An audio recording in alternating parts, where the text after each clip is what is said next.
Good morning to Ananda. Today we will discuss about some important facts.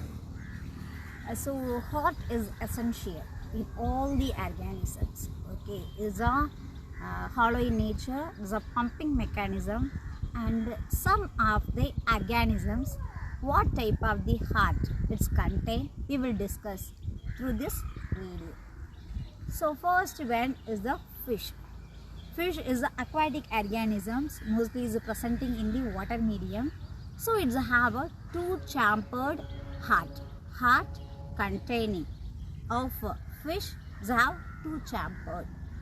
And the organism is amphibians. Amphibians it's have a unique character. It's have a capacity to live both land and water. That is the aquatic and as well as terrestrial mode of life. Terrestrial is nothing but land. So amphibian is contain three-chambered heart.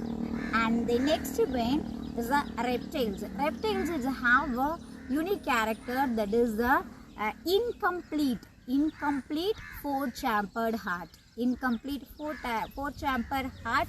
All the type of the reptiles except that is the crocodile. Crocodile is belong to the category of a reptile, but it's contain four-chambered heart. That is the important unique character of crocodile.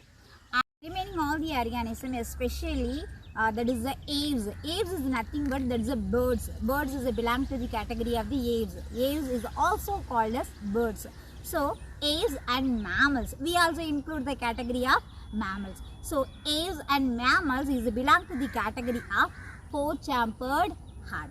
So fishes two-chambered heart, and amphibians three-chambered heart, and reptiles that is incomplete four-chambered heart, and aves and mammals four-chambered heart. So this all the when we are collectively called it as based upon heart. We are divided into this type of a category. Thank you all. Bye.